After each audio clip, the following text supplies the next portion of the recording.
Turi Mac'ą, Airą, M1 procesorium, turi lygtuką ir neveikia trackpadas. Bandysim pasižiūrėti, kas ten nutiko. Įtariu skysčius, įprastai negenda šitie Mac'ai. Matot, skysčių likučiai. O, bėda jau kaip ir aiškiai, pradžiai gal atsijungiam bateriją. Matot, trackpadas ir piltas. Ir bandysim, tiesiog pasijungsim kitą trackpadą. Airas, 2337. Įdedam. O, bet dar šitą reiks bordą pakeisti. Įsisukam vieną varžtuką. Po baterijos atjungimo reikia maitinimo. Nu ką, diagnostiką padarėm. Praktiškai kartu ir sutaisėm. Dabar reikia skambinti klientui. Sveiki. Skambinu iš kompiuterių taisyklos termopasta dėl jūsų MacBook Air. Tai pasidarėm diagnostiką. Neveikia trackpadas. Neveikia dėl to, nes yra pažįstas skysčių. Tam pačiam trackpadui ten yra dar tokia plokštelė jo valdymo. Ten viskas jau taip pažįsta, kad tiesiog tai yra neremontuotina, o reikia keisti tas detalės. Tai gerai, jūs pagalvokit ir duokit žinių.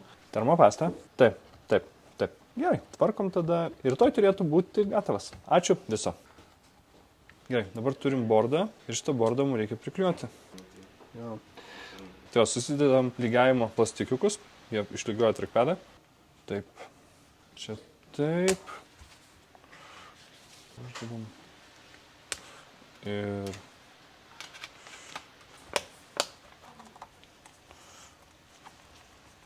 Matot, kaip gražiai tobulai susilygiavo. Ačiū, kad žiūrėjot. Iki kitų kartų.